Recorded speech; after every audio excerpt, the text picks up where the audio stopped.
भगवान अर्जुन को कह रहे हैं कि देख अर्जुन, जब तक तुम्हारे पास सब कुछ था तब तक ये सब जो तुम्हारे सामने खड़े युद्ध के लिए वो सब अपने थे। पर अब जब तुम्हारे पास कुछ नहीं है, तुम निर्धन हो, तुम्हारे पास किसी प्रकार का राज्य नहीं है, तुम असहाय हो, कमज़ोर हो, तो जो भी तुम्हें लग रहा था कि ये सब तुम्हारे अपने हैं, ये सब तुम्हारे परिवार हैं, वो सब तुम्हें छोड़कर चले गए।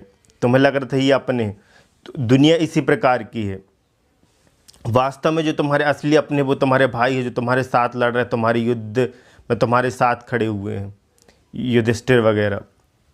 तो ये लोग तुम्हारे अपने लोग हैं, क्योंकि ये विपत्ति में तुम्हारे साथ है। ये जो तुमने ये भ्रम पाल रखा है, ये तुम्हारे सामने जो है वो भी तुम्हारे अपने, वो तुम्हारे अपने नहीं हैं। तो ये दुनिया ऐसे ही है। यदि तुम्हारे पास धन है, तुम्हारे पास पद है, तो पूरी दुनिया उसके साथ खड़ी हो जाती है, पूरी दुनिया उसकी है। जो व्यक्ति निर्धन है, कमज़ोर है, उसके अपने भी उसको छोड़कर चले जाते हैं। दुनिया धन से व्यक्ति को तोलती है, पद से व्यक्ति को तोलती है, उसके पास कितना धन है, कितना पद है। जिस व्यक्ति के पास सब कुछ है तो अपने भी उस पराये भी उसके अपने हो जाते हैं, और जिसके पास नहीं उसके अपने भी पराये बन जाते हैं। तो तुम्हारे पास सब कुछ है तो सब तुम्हारा है। अब भीष्म, द्रोण, क्योंकि युधिष्ठिर राजा बनने वाला है, युधिष्ठिर राजकुमार है, उसके पास सब कुछ है। तो जो व्यक्ति बलशाली है, बलवान है, पद में है, धनवान है, पूरी दुनिया उसकी हो जाती। तो सब लोग उनकी तरफ हो गए, तुम्हारे पास कोई नहीं है। तो ये अपने नहीं है।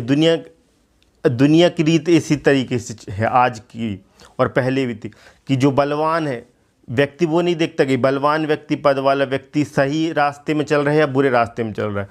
जिसके पास धन है, जिसके पास पद है, दुनिया उसकी है। फिर वो गलत को भी सही बोले तो दुनिया मानती है हाँ ये सही है, और वो सही को भी गलत बोले तो मानती हो, गलत को सही बोले तो वो भी मानती है।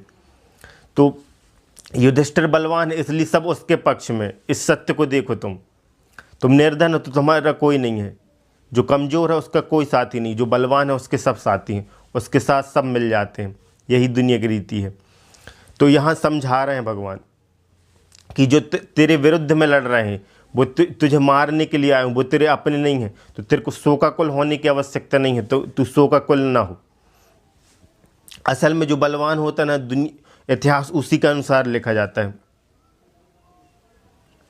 सिकंदर को महान क्यों कहते हैं? सिकंदर महान बोलते हैं लोग। सिकंदर ने कितने लोगों की हत्या की है, कितने लोगों को मारा, युद्ध में कितने, उसके द्वारा कितने लोगों की हत्या हो गई होगी, फिर भी सिकंदर को महान रहते, क्योंकि वो बलशाली, उसने पूरे विश्व को जीता।